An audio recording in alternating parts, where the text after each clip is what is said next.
ka hakili jigi kɛ mun bɛ tɛlɛ kɛ wulikajɔ la o bɔra bolodala tarata don n'o bɛnna juin kalo tile 13 ma san 2023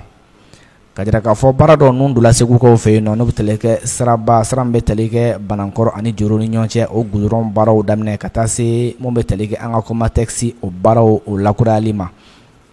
Jamana ɲɛmaa a ye wulikajɔ kɛ ka se ka taa sigi ka fɔ kɛ ni dugu maabaw ye kɛrɛnkɛrɛnnenya an ka fanga bɛ maa minnu bolo n'o bɛ tɛlɛ kɛ autorité administrative la fo ka taa se an ka laadalako tigilamɔgɔw n'o bɛ tɛlɛ kɛ autorité coutumière la. Segu région kɔnɔna la n'o bɛ tɛlɛ kɛ région 4 la a baaraw bɛɛ lajɛlen bolodala ka se ka taa fara ɲɔgɔn kan ba in kɔni kɛ stade Amari Ndabula o ka balontan kuluba yan o ka balontan kɛnɛba in ka jira k'a fɔ jamana ɲɛmaa ka kɔrɔfɔ la colonel Asimi Goita a y'a hakiliji kɛ ka ɲɛfɔ Mali yɛrɛ bɛ gɛlɛya minnu la kabi lawalala fɔ ka san bɛ don min ko bi san 30 o kɔfɛ k'i b'a ye k'a fɔ Mali kɔni bɛ gɛlɛya caman la gɛlɛya minnu ni a dogolen tɛ maaw la ɲɛdimi don nka kɔnɔdimi tɛ. Mun bɛ tɛlɛ kɛ hakilijigi la a y'a jira k'a fɔ ko fɛlɛw teliyaw ka se ka sɔrɔ cogo min na ka se ka o gɛlɛyaw wuli ka bɔ yen nɔ o de kama ni hakilinaba ninnu ta la ka se ka bila cogo min na jamana bɛ se ka bila lakura minɛn kɔnɔna la hakilina minnu y'a ta k'a lajɛ Assise nationale de fondation ANR o hakilinaw ta la kabi o waatiw la wa a kɛla sababu ye fana ka se ka ɲɛkura di jamana ma jamana kan ka se ka bila minɛn minnu kɔnɔna la. Jamana ɲɛmaa k'i b'a ye k'a fɔ a ye walawalaliw fana kɛ mun bɛ tali kɛ ko minnu yɛrɛ la a ye wulikajɔ kɔni bolodala o kɔfɛ tuguni ka se ka ɲɛsin jamana yɛrɛ ka lakanali ko ma n'o bɛ tali kɛ a gale yɛrɛ la jamana ɲɛmaaw n'i y'a ta k'a lajɛ o ye wulikajɔ minnu kɔni boloda jamanadenw ka se ka bila lakana minɛn kɔnɔ cogo min na ani jamana yɛrɛ fan bɛɛ lajɛlen fana fɛ bɛɛ ye k'a fɔ Mali sɔrɔsilakaw bɛ ka o baaraw olu boloda. O kɔfɛ i b'a ye k'a fɔ mun bɛ tɛlɛ kɛ lakanako in na o de la wulikajɔ fana kɛla ka se ka bolo di ɲɔgɔn ma ka dɛmɛw ɲini yɔrɔ caman la cogo min na ka se ka an ka sɔrɔsilakaw dɛmɛ cogo min na o bɛ se ka baara kɛ bonya ani karama kɔnɔna la o mago tun bɛ fɛn fɛn la kɛlɛkɛminɛnw la ka se ka o caman ɲini o mago tun bɛ fɛn fɛn la kɛlɛkɛminɛnw la ka se ka a caman ɲini ka d'u ma o bɛ se ka u ka baara kɛ cogo min na wa a ka condition ɲuman kɔnɔna la. Yaasa ni baaraw fana bɛ se ka mɛn senna ka to senna Mali ka to lakana minɛ kɔnɔ o kudayi a ye sinsin kan k'a fɔ wa mun bɛ tɛlɛ kɛ maajugu kɛlɛli la bolo tɛna se ka jigin a kɔ la wa mun bɛ tɛlɛ kɛ tuguni hakilinaw la nin bɛna kɛ fɛlɛ fana ye ka se ka kɛlɛ kɛ ka ɲɛsin baarakɛbaliya ma i b'a ye k'a fɔ mun bɛ tɛlɛ kɛ sɔrɔ ani yiriwali sira fɛ Comatex baara minnu olu kɔnɔ timɛ la a bɛna kɛ sababu ye ka maa caman ta ka don baara la ni o kɛla a bɛ dun ka fa fana o sabati an ka gɔkɔnɔnaw la ka dɔ fana bɔ hakilijugu tali la ka ɲɛsin an ka sifinnakaw ma minnu bɛ n'o bɛ k'u hakili yɛlɛma ka o don kɛlɛ jugu o bolo fɛ. Jamana ɲɛmaa colonel Asimi Goita a ye hakilijigi fana kɛ k'a jira k'a fɔ wa jamana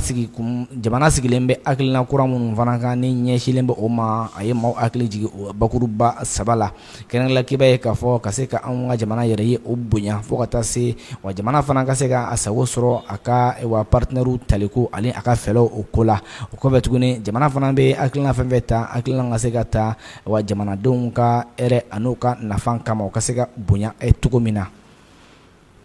Mun bɛ tali kɛ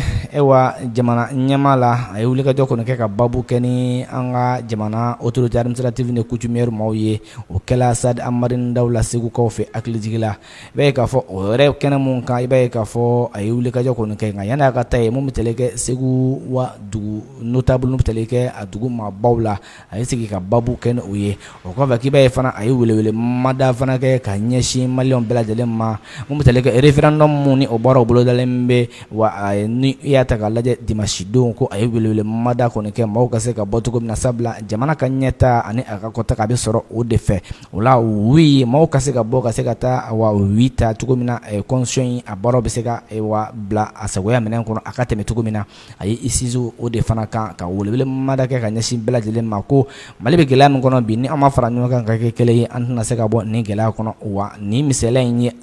misaliya dɔ ye an man ka an bolo jigin mun la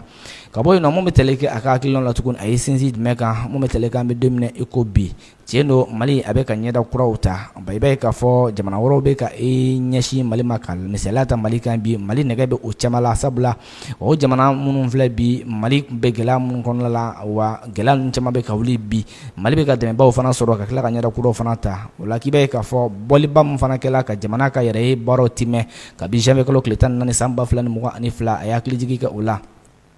jamana ɲɛma mun bɛ tali kɛ o hakilinaw la ko a bɛ kɛ sababu ye ka misaliya fana di cogo min na projet de constitution mun n'i y'a ta k'a lajɛ ni a ma tɛmɛ i b'a ye k'a fɔ ko jamana kɔni a bɛ gɛlɛya de se a ma o de la wele bilalen bɛ mɔgɔ mɔgɔ ka se ka bɔ cogo min na ka se ka taa o wi ta wa projet de constitution bɛ se ka tɛmɛ cogo min na a bɛ kɛ sababu ye fana mun bɛ tali kɛ segukaw ka taa se maliyɛnw bɛɛ lajɛlen ma o sen ka se ka don nin baara in na ka a tɔnɔ lase bɛɛ lajɛlen fana ma o la ko projet de constitution in k'i b'a ye k'a fɔ a kɔni bɛ ka degun don maa dɔw fana olu ka taabolo la